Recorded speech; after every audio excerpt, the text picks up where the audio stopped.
to my place. That's what she said, right to my face. 'Cause I want you back. Yeah, I want you, baby. I've been thinking about it all day, and I hope you feel the same way. 'Cause I want you back. Yeah, I want you, baby. Slow, slow hands, like sweat dripping down our dirty laundry. No, no chance that I'm leaving here without you on me.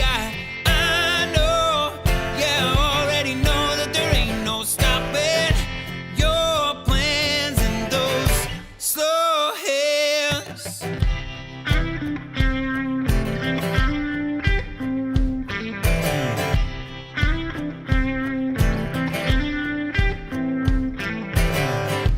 I just wanna take my time.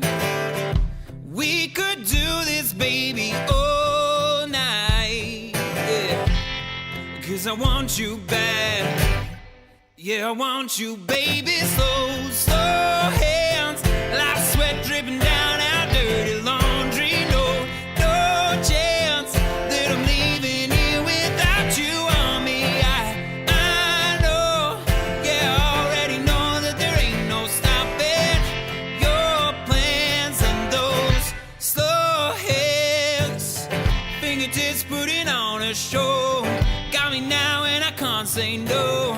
Wanna be with you all alone. Take me home, take me home. Fingertips putting on a show.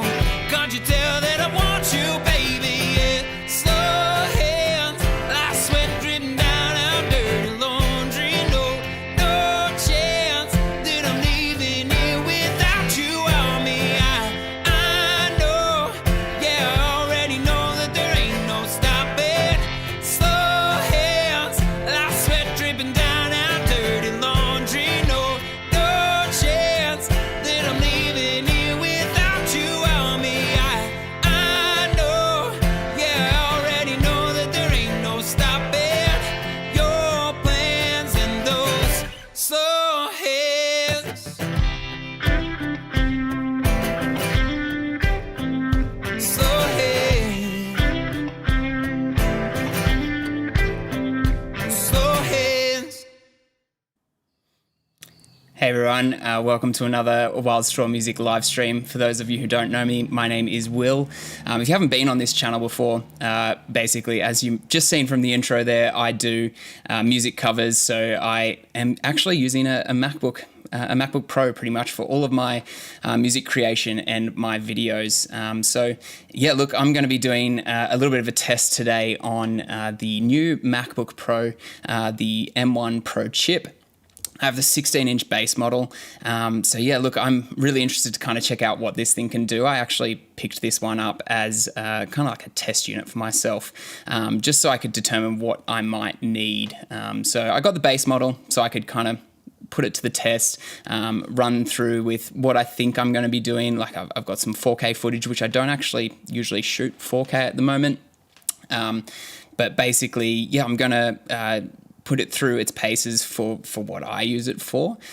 Personally, I think the M1 Pro is actually going to be like perfectly fine. It exceed perfectly fine for my needs, and I don't think I'll need the M1 Max. But basically, I wanted to have a bit of a go with Final Cut Pro. That's what I use for all of the videos that I edit, and yeah, see how well it could handle doing multiple 4K streams all at once. I do a lot of multicam work in Final Cut Pro, so I do have lots of videos playing all at once while I'm using that multicam to switch from multiple angles and things like that. And I've come from a 2019 16-inch Intel Core i9, which it was like a top of the line one. I'd spec'd it out for when it was available. It had everything except the most recent GPU that they released for that. So it was a fully spec'd out 16-inch MacBook Pro as well, and it handled everything fine. But as everyone complains about, it got hot and it used to have the fans blasting pretty much all the time. So I just decided to get rid of it and see what the M1s could do for me instead. So I've got a new project set up in Final Cut Pro here. Basically, here's just to show what I am running. I've got the Mac with it's got the original version of Monterey that came with it. It does actually have a minor update available for it, but I haven't done that yet. This is the 16 gigabyte RAM. I'm looking at ordering the 32 gigabyte just for a bit of future proofing. But yeah, I think for the moment, this will be good for a bit of a test. Just running Final Cut Pro. What I've basically done is I've just grabbed a few 4K videos that I had created from ages ago on a DJI Maverick drone, and I've also got a quick 4K video that I recorded on my EOS R, my Canon EOS R as well. As you can see, I did that with the all-I compression, so it's not compressed at all. It's huge. It's 26 gig for that one, and then the DJI files are all around about 4 gigabytes each. So it'd be interesting pulling those in. I'll kind of drop them on top of each other and see what's going on. These are all currently saved directly to my desktop. I might potentially go of moving them to an external hard drive as well, and trying to edit directly from an SSD, an external SSD, because I'm planning on potentially just going for the 1 terabyte model. I might need to potentially have video on the external drive. We'll see. So I might give that a go if I can. Thanks, Tristan. Does it run Crysis? I don't know. You tell me, mate. You tell me. So I'm going to go ahead and just drop these straight in. I've turned, have I turned background rendering off? No, I haven't. I'm going to leave it essentially how I would normally use it. When I import these, I'm going to leave them in place, and I'm not going to create any proxy or optimized media at this point. I just want to have a go of with it with the exact, like the raw files directly from camera. I will usually use optimized or proxy meter, but I'm just interested to see what it can do without either of those for the moment. So let's go ahead and we'll bring in those files. Essentially, I kind of decided to do this because I just hadn't found many videos that were actually showing what I was looking for in regards to like testing these units. So many of the reviewers have just got the M1 Max, and yeah, everybody's raving about how incredibly impressive the M1 Max is, but I don't want to have to buy an M1 Max if I don't need to. So hopefully this is kind of a test that other people are looking out for as well. And will help you get a bit of an idea of what the M1 Pro is capable of. I definitely don't think that it's going to struggle with any of this, but we'll see how we go. So let's go ahead and I'll just drop the DJI footage directly into the timeline. I will expect to see, let's just hit play. Yeah, so I mean, it's immediately already just playing that plenty smoothly. Let's go and do some...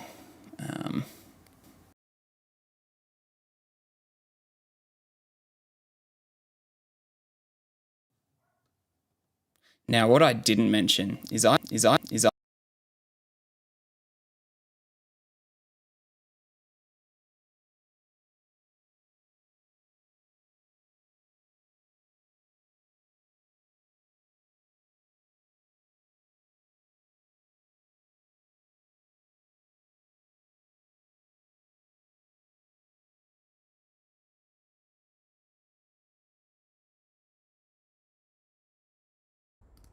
All right, so we immediately started glitching out a little bit here. I've actually had to switch over. I was using Logic for my audio, and Logic has just kind of crashed on me. Yeah, Logic has fully crashed on me. Interesting. Look, there's a lot going on here in the background. So I've got the live stream coming through. We'll see if this Logic audio starts kicking back in. I've got a program Ecamm running the live stream. I've got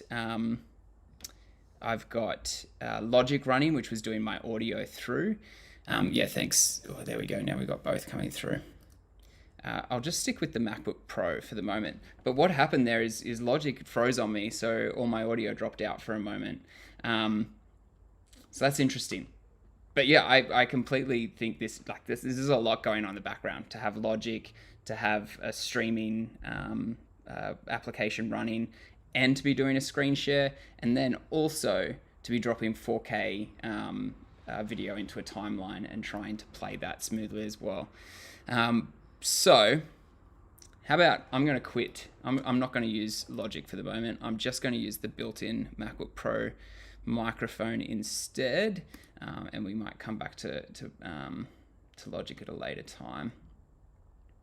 I don't need to save that. So let's just see. That happened as soon as I started doing some exposure correction. So I'm just going to see if that'll do that relatively real time for me. And again, we are running with the like the original media here. We can see it rendering along here. We are running with just the original media out of the computer. We're not running with optimized or proxy media of any kind. So that could also be what's holding things up a little bit here. But yeah, I have no doubt it's also to do with the stream that's happening too. And the we're running a second display, and we're screen capturing it. We're recording that screen second display, and we're then streaming that to YouTube as well. But I mean, it's still for how long is this clip? This clip is 4 minutes long, and it's still rendering that change in under 30 seconds. So that's still pretty impressive, really. But it tells me I probably still want to be running with optimized media. So if I drop another image in on top of that, I don't want the audio here. So this is video still. You'll see I moved it around. It was just 4K. Just pointing at a dirty studio in the background there. And I mean, it's playing back perfectly fine if I just get rid of that. Yeah, it can chop and change between those with no issue at all. Let's see if we do some color correction to that. Again, we're stopping, and we've got some background rendering going. So again, we've got, this is a 6-minute clip as well. Let's see how it does this render, how quickly it can do that.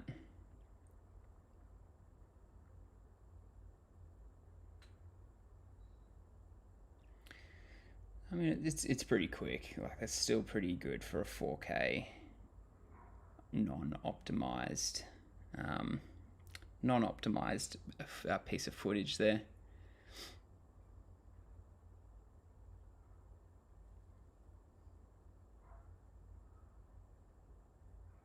Okay, what I might do is I'll dump just a couple of those, and we'll see how which one do we bring in here? Number 2. Let's bring in 4 and 6.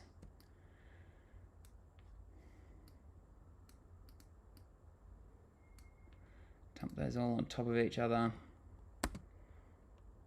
I mean, so when it's not doing any additional rendering of color correction or exposure correction, it can punch through those really, like that playback is still pretty darn smooth for just dropping straight into the timeline really quickly. So that's pretty good. Let's have a look at, we might create optimized media for these.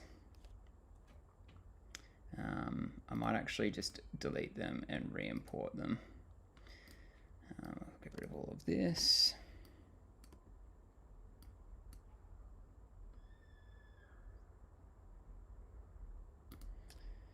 And then let's re-import that, and we'll create proxy media. We'll create optimized media for those ones actually. Leave files in place, import all. So let's see how long it takes to create some optimized media for them. Again, we're looking at 4 to 6 minute long clips. This Canon one here is a 30 gigabyte clip. Let's see how it goes with that.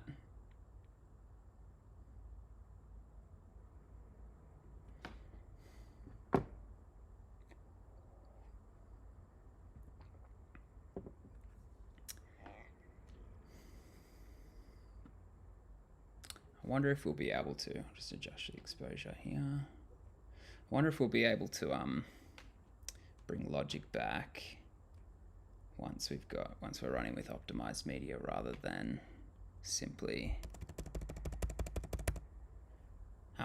rather than simply the original files. So this is all plugged into power, like the Mac is connected to power, but from all of the reviews I've seen, it looks like the battery power on these, it doesn't affect performance at all.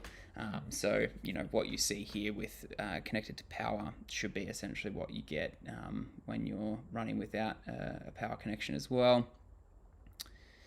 The other thing, I also have a external camera connected, so I've got the Canon connected, which is what you're seeing me through. So that's also coming through USB-C. So that's yet another thing that it has to deal with its graphics as well. So it's like there's a lot going on. So it's already gone through 2 of those clips.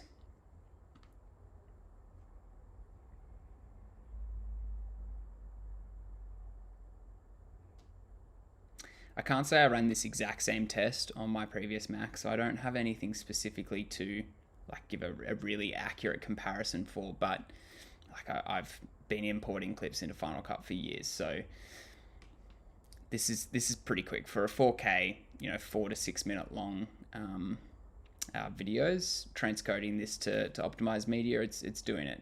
It's doing a good job. Certainly nothing I would be too concerned about time wise. But it'll be interesting to see. That's that's the 30 gigabyte clip that it's doing there at the moment, and it's it's gone through that. And of course, my storage on my Mac's almost full.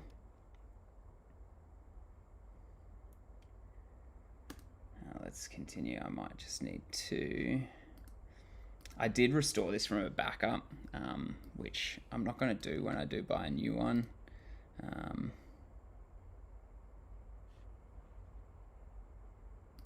I'll just quickly see if there's something I can quickly delete.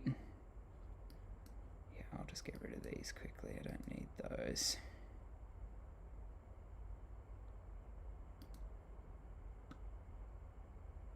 Should free up about 100 gig for me.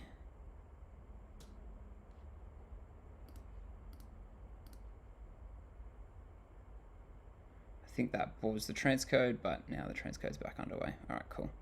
So I've now got about 80 gig available. Rob, my plan was to get the 32 gigabytes of RAM, and that was pretty much the only upgrade I was going to do.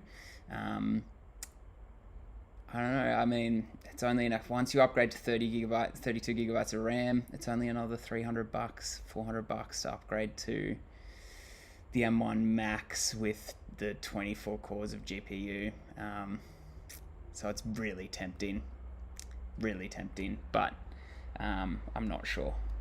I was just gonna play it I was just gonna save some money and not go that all out early on, and just get the M1 Pro. But yeah, we'll see after. I'll test it out today and maybe a little bit tomorrow before I decide.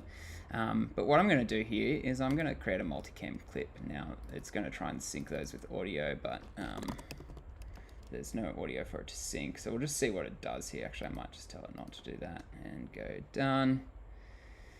And we've got our test multicam here. It's put them all in for us. Let's have a look. Just pull down audio on all of those by Command-Shift-7 here. Let's bring that down to 4 angles. Might just a little bit bigger. This is something that I do frequently with multicams. If you haven't played around with multicams in Final Cut before, they're just great for being able to, if you've got multiple camera angles. I'm going to show how I do that for mine because I only have one camera, but I use it to do all my different angles. So I'll show how I do that at a later time. But basically, once I've got all my angles, I use a multicam I use the audio to bring them all together, and I edit as if I had 3 or 4 different camera angles all set up while I was recording my song. So I then can chop and change between each of those angles live as I'm editing. So I can, come back to my pro test here. I can drop that multicam into the timeline, and I can see the different angles that are going on. And what I'm looking for is nice, smooth playback between all 4 of those angles, so that I can, know that I have, I'm able to chuck in even more angles potentially. I might actually duplicate these and try and do 8 angles to see if that stresses it too much. But, we've got 4 4K clips going on here, and the multicam handles that perfectly fine.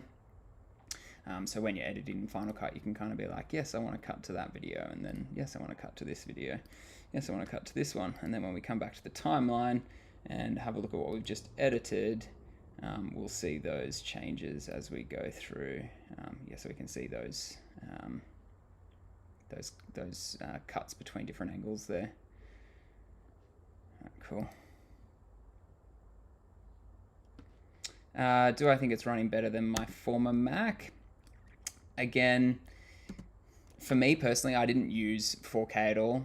My EOS R has a crop when you go to 4K, and that makes it too tight on my. I've just got the 24-105 L lens, so I didn't use 4K because it would make it too tight for my studio here. I'm actually going to get a new lens for it, which is wider, so that I can shoot 4K. So I can't say with any real confidence that I have, that it is running better than my previous MacBook Pro, simply because I didn't edit 4K footage on it ever, if at all, much at all. So I haven't really tested anything like this. Main reason I'm doing this is because I do want to start filming all of my videos in 4K once I get a wider lens, and I want to make sure that when I do these, I can tell you that previously on other Macs I've used, my Core i9 was a fully spec'd out Mac. It was a highly capable Mac, so I wouldn't have expected it to struggle much aside from turning its fans on, which it always did. But I just wanted to make sure, this is technically a downgrade cost-wise. That Mac retailed at like $7,000 when I got it. These retail at under $5,000. Or even like a spec'd up model is under $5,000. So I think the fact that these are, this is the base model 16-inch is doing this without really being too concerned is pretty impressive already. But let's try adding on a few more angles there. I've forgotten how to add angle.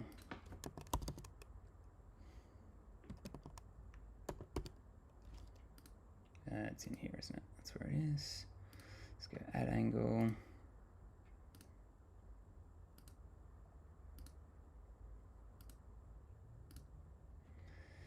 All right, and then I'll see if I can just drop these straight in.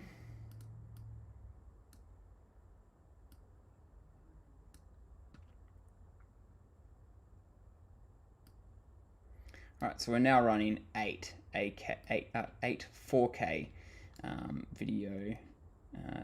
videos here. Let's drop this to 9 angles and play that back.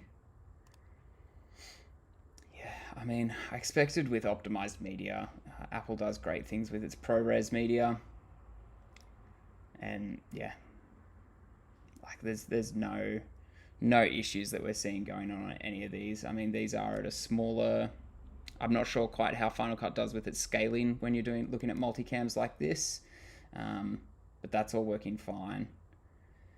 So let's really try and give this thing a bit of a run for its money. Let's drop a few multicams on top of each other. We might do a bit of color grading to this one. Let's then go ahead and just drop some of these other clips in on top. And I'll do some just random exposure changes to these. And this. And then let's hit play on here. You can see it rendering in the background here. It's got a lot of background rendering to do here, and it's punching through that pretty easily. So yeah, doing a pretty good job, really.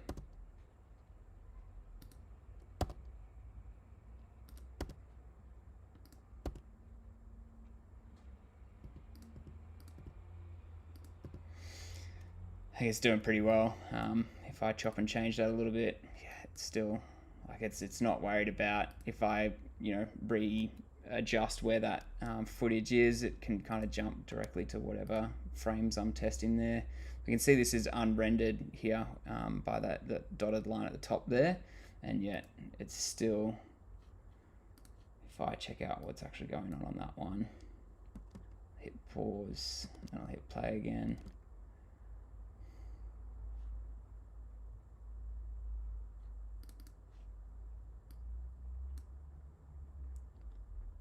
Oh, this is all saturation, sorry. I thought I was on exposure. It's like, what's going on there?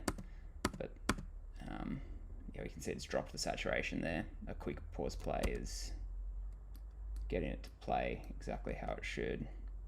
Yeah, that's pretty epic there. The fact that I can just like make a major saturation change, not that I'd ever do that, but make a major saturation change and immediately hit play on a 4K footage.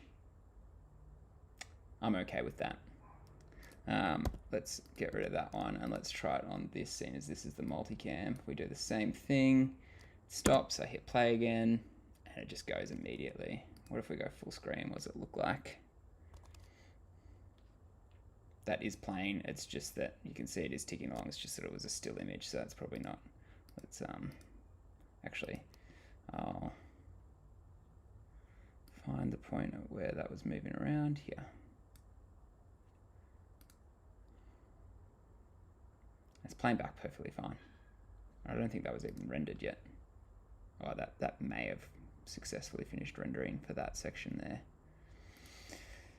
It's pretty impressive to me, but what I might try and see is if now if I open up Logic again and bring my audio back through Logic, whether or not it screws up on me or if it works fine.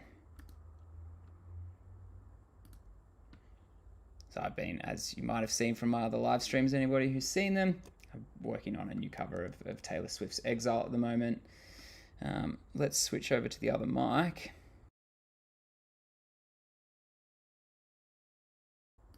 Can't quite switch over yet, so it is struggling a little bit. You can see I'm getting the beach ball there occasionally. So it's definitely struggling a touch when I open up Logic. Now,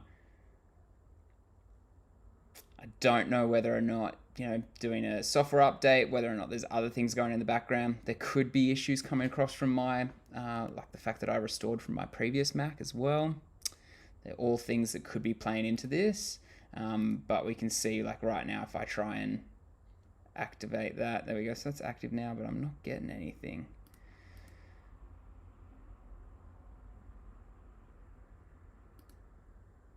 And even just going through those menus, we can see it's struggling a bit. Again, bear in mind, I am screen capturing. I am, bringing in a camera for the live stream. I am still rendering Final Cut Pro in the background. Let's pull up Activity Monitor and have a look at what's going on. So on our CPU, there we go. Logic just started kicking in with my audio, so let's use Logic again. CPU load. Still got a lot of idle CPU, so that seems to be fine. What about our RAM? We've still got just under half of our RAM available. Interesting. I mean, it all depends on how these apps actually utilize the RAM through those. I can't get up the... I'd have to install a third-party app to check those cores, wouldn't I, for the graphics processor. Yeah, CPU load's fine though. Like it hasn't even considered any issues regards to CPU. We've got a minimum of 65% available, if not more. So that's all fine. Not quite sure why Logic took a little while there. It could be because this is a file that I created on my old computer as well, which was running the beta of Monterey. And this is not, I mean, there's so many things that could still be coming into this. This is a real world test for me as opposed to a, idyllic circumstances test. But let's leave Logic in the background there, and we'll continue using the audio from it. And let's just jump back. We can see the render on that's already completed, and that's pretty crazy as well for 8 minutes of 4K footage. And if we just get rid of those, it'll start rendering the neck. So as soon as that render kicked in, Logic crapped out, and I've had to switch back over to the Mac Pro microphone. So there's definitely some limitations going on there. Let's see if Activity Monitor picked up on anything.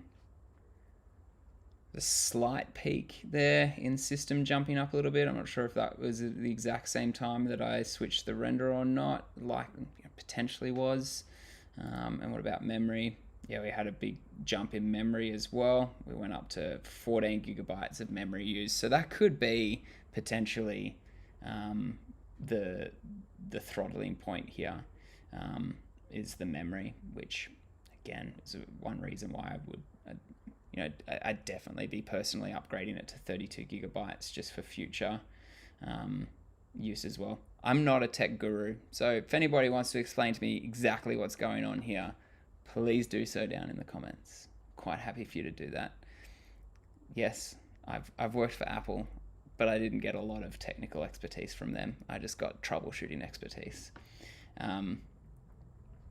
But yeah, we can see, so Final Cut's using 6.5 gigabytes of memory. Control Center is actually using a lot, which is interesting. Not quite sure why Control Center would be using a lot of RAM. If anyone wants to explain that to me, go for it. We've got the Ecamm Live, which is what I'm doing the stream through, which is using a bit of CPU power. Not a heap though, I guess it's using a third, 30%. So it's definitely using a bit. And what else have we got in there? We just got Windows servers and kernels. There's no, and Logic just kicked back in after the render completed. There we go. So it's definitely linked directly to that render when Logic is unable to provide audio for us. So that's interesting to know, but I mean, that's not something that I'd be doing generally anyway. I would probably very rarely be using this many 4K bits of footage as well as running Logic unless I'm doing a live stream like this. So it would be interesting to have an M1 Max to test that on and see if that makes much difference. It could. I'm sure it could. But look, I think I might leave it there unless I can't really think of anything else. I could try editing from an SSD, but I might just have a go of that at a later time. It's not something that I plan on doing a lot. And I think, like with a decent SSD connected directly via USB-C rather than through a hub or anything like that, I can't see there being any major issues there. Yes, the built-in SSDs on these Macs are like awesomely fast, but I would think an external one directly via USB-C should be good. Go M1 Max, you reckon, Rob? Maybe I'll go M1 Max. Maybe I'll just go all out and say, sorry, wife, we're not eating this week. Awesomely enough, I can still get one for a similar price to what I sold my previous Mac for. So thankfully that is still within budget. I just thought I'd hope to save some money. So I might go for potentially for the bottom of the line M1 Max, the 24 core GPU rather than the 32, I think it goes up to. And that will give me, the extra 8 cores to work for with the graphics processing. But yeah, we'll see. I might test this a little bit further myself and kind of decide on whether or not I think this M1 Pro is going to be plenty or not. But yeah, thanks for joining. If you're new to my channel, if you've come across this post live stream, definitely I would love a like, subscribe if you're happy to, share if you're happy to, and I have a Patreon which my lovely patrons who have been commenting. Rob, well, actually, just Rob. Thanks, Rob. Is your second shout out now, I think. If you'd like to support me on Patreon, I do extra live streams for patrons on some more of my behind the scenes for recording. And if you haven't seen any of my covers, essentially I've got a live stream. The first live stream there gives you a bit of a background of who I am and what I'm doing and why I'm doing this. I've got some covers there for you to check out as well, which I'm trying to do more and more of those. There will be a bit of a delay on that with everything that's going on with getting a new Mac as well. But I hope to be back up and running at full steam very soon. So yeah, hope you enjoyed. Hope this has been semi-informative. I know there hasn't been a lot of really scientific investigation going on here, just a bit of let's throw some stuff at Final Cut Pro and see what sticks. But yeah, it was just something that I hadn't seen much of on YouTube for the M1 Pro, only really for the M1 Max. Feel free to leave comments below if you've got questions. I'm happy to try things out while I've got this Mac. If there's anything you want to see tested, I can definitely leave comments. Maybe I might do another video if there's some really good things or interesting things I want to show you. But yeah, hopefully that's been helpful, and thanks for joining. See you guys later.